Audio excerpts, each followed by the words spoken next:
Hi everyone and welcome back to Inside Dakar. Team Audi Sport are well underway at the Abu Dhabi Desert Challenge, and on the show we are going to get to the fresh interviews. We are going to find more behind the scenes stuff to show you guys, and of course give you all the highlights of the day and the results. It's been another scorching day in the desert, which of course is tough for both man and machine. Now, before we go to the desert and speak with both Stefan Moser and our driver and co-driver, we are going to take a look at the route for today. A long day in high temperatures await the crew on day 2 of the Abu Dhabi Desert Challenge. Starting and finishing in the Qasr Al Sarab bivouac, the total distance is 453 kilometers. 316 of them make up the special stage and 137 kilometers are road section. So that was all about today's route. Let's head out to the desert and to the bivouac where Stefan Moser is right now. How are you doing, Stefan?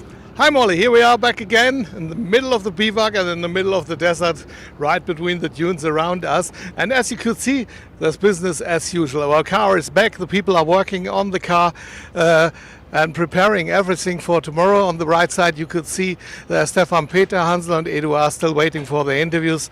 And so we will check everything here inside and come back to you in a moment. Thank you very much to Stefan out there in the desert. Great to see a little bit behind the scenes of the work going on that car after today's stage. Right, it's time to look at the highlights of the day. So here they are.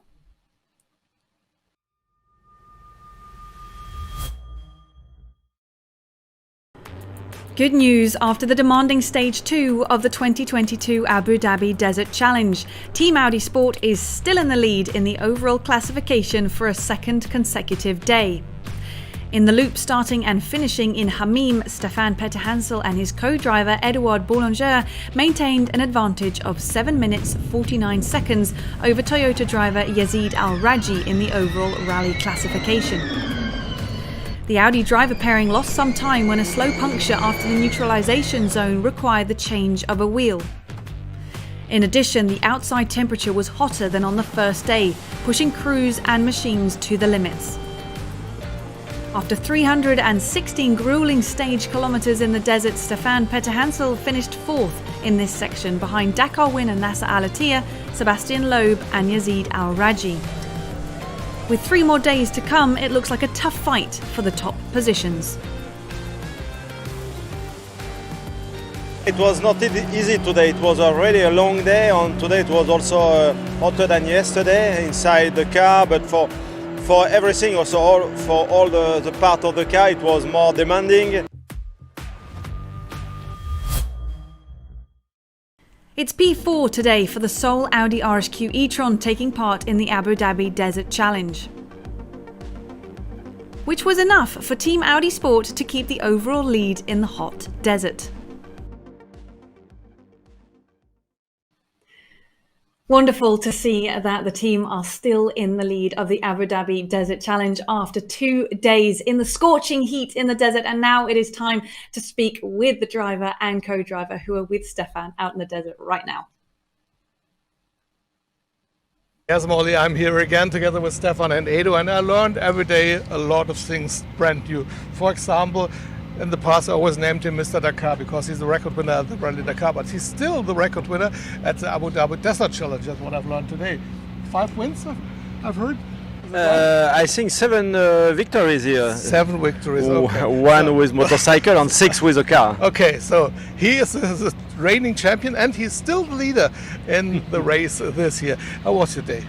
Well, it was a really long day, tough day, and lot of kilometers, and we spent a lot of time inside the cockpit of the car. And yeah, I'm a little bit tired. I need to say that I'm a little bit tired this evening, but it's okay. We keep the lead. This is the most important thing. And you look totally fresh with your clothes. What have you done? A shower? Or shower was good because you know you have the body temperature go higher because you stay all the day in the cockpit of the car and it's hot. And after, when you take a shower, a cold shower, you cool down really quick and it's really good. When you get out of the car, I saw you directly with a piece of ice into your neck. Yeah. Was everything wrong with your neck, or just for cooling down? No, just for cooling down. No, I have no pain. At the end, since the beginning yesterday, we had no big impact in the car. So no pain, but just too hot. Just too hot. The brain is too hot. Everything is too hot. What about the temperatures outside? Did you feel it inside the car, or was everything fine with it?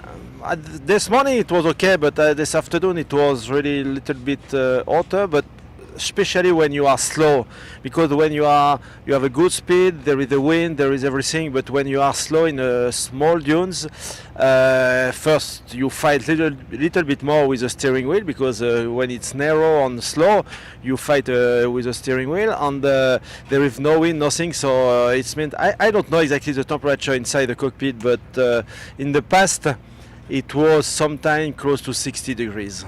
But I think that with our car now, with the really good air condition inside, we are around, I think, 40, 45 maybe. I have to talk with Edo, because I've heard you have a puncture today. How was it in 60 degrees to change a tire? Honestly, I don't think it was more difficult than in Dakar. The thing is, you are happy to get back in the cockpit, that's for sure, because at least you get some ventilation. And but during the tire puncture, okay, we just feel the heat. So it's not time to get proper stopped and wait for a truck, for example. But no, for sure, it's better inside the cockpit than outside. What I've heard from Stefan directly when he left the cockpit, it was a slow puncture. That means Yes. you can feel that the pressure is going down. When did you felt the decision to go out to change the tire? We could keep going a little bit more by the tire, but we decided to stop because we had some overheating with the car. So it was a proper timing to check everything. So it was a combination of slow puncture and overheating. So we decided to first change the tire and then check if everything went well on the car before to restart. And what the forecast for tomorrow? I think even hotter. Hotter? And the character of the stage, could you say anything about that, or did you know anything about it? It would be really similar than today, but a bit shorter. Something like 260k, which is still a lot to do, but 50 kilometers in these conditions, Stefan can confirm that it counts. This might help you. Yes, of course, it's a bit less. So Okay. let's see tomorrow. Good luck for tomorrow, and I see you back in a moment to explain your clothes and everything around. Thanks. Back to you, Molly. Thank you so much to Stefan and Eduard out there in the desert. And you're allowed to be a little bit tired now, guys. After a 255 kilometer stage in that heat with 40, 45 degrees, what Stefan was talking about inside the car, that is incredible. So well done, guys. And well done also for staying in the lead of the rally. It's time now to have a look at today's backstage video.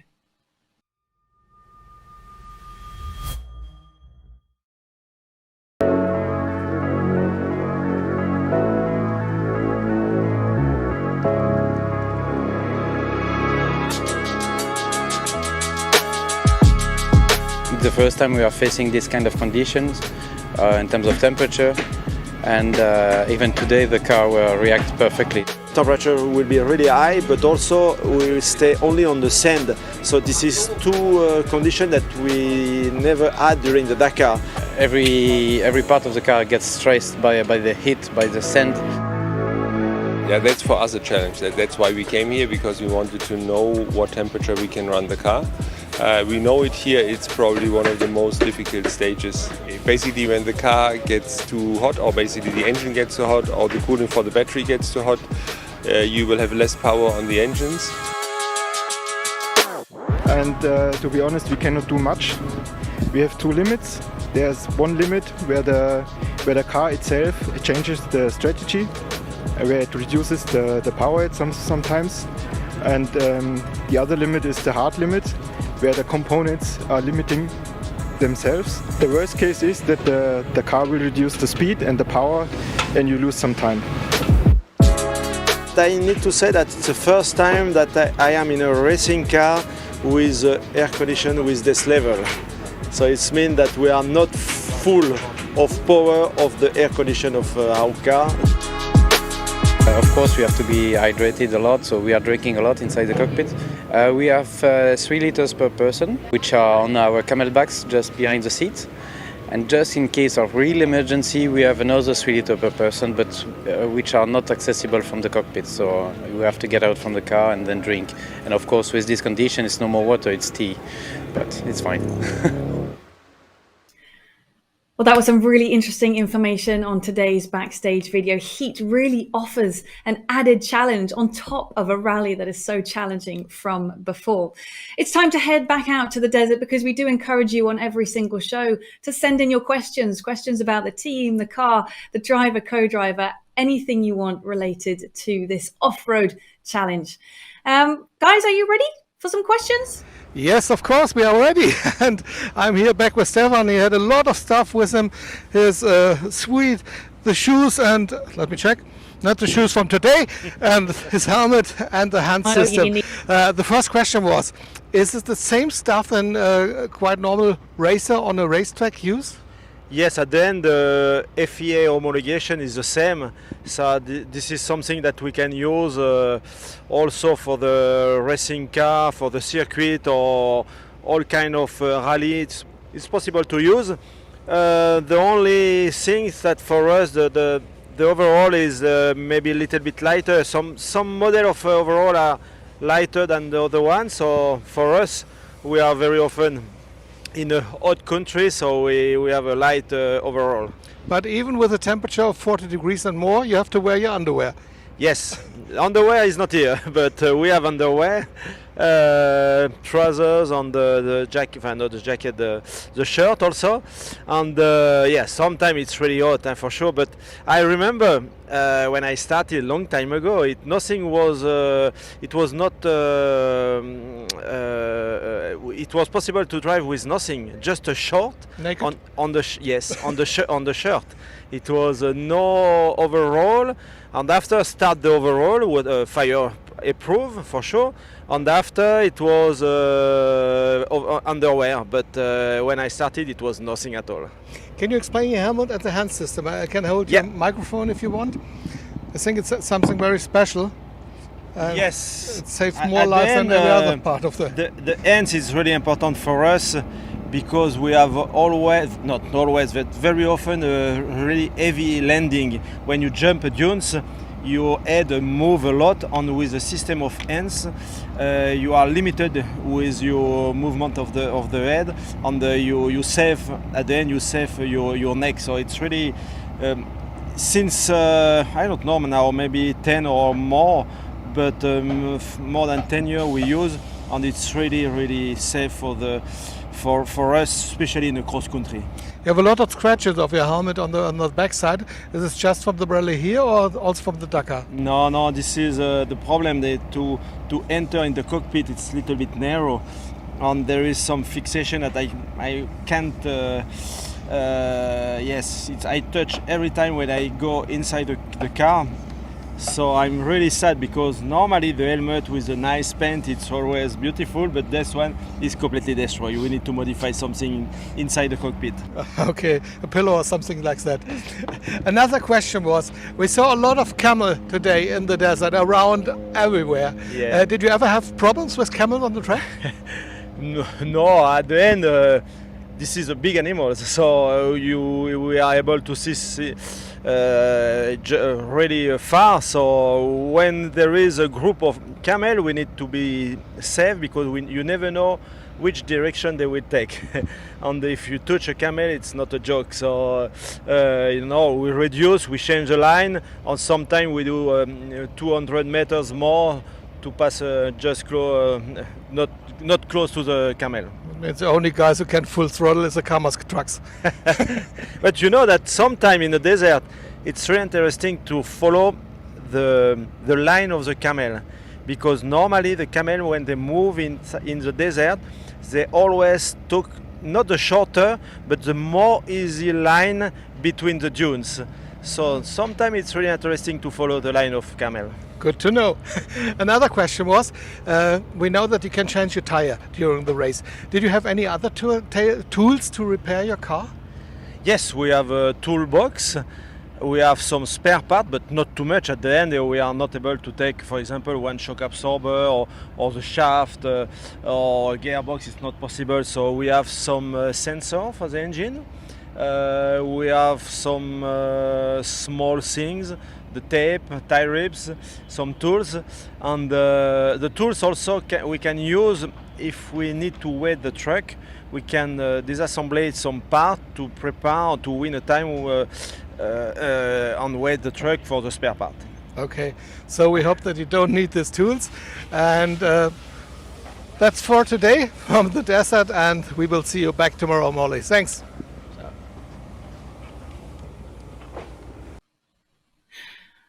Thank you so much to Stefan there. And if I may say something, those scratches on the helmet, they're like battle scars. So don't fix them. You need to keep them. Now let's move on, shall we? And have a look at what's in store on the next stage tomorrow.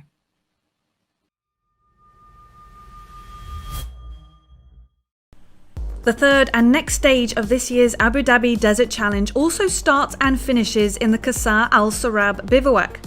It is slightly shorter than today's stage, but temperatures are expected to rise tomorrow. The special stage is 255 kilometres long with only a short road section, bringing the day's total to 290 kilometres. So that brings today's show to an end. We are, of course, back tomorrow with all of the freshest interviews, behind the scenes, and more footage.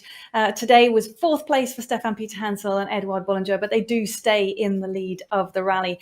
3 more days to go, and we'll see you tomorrow.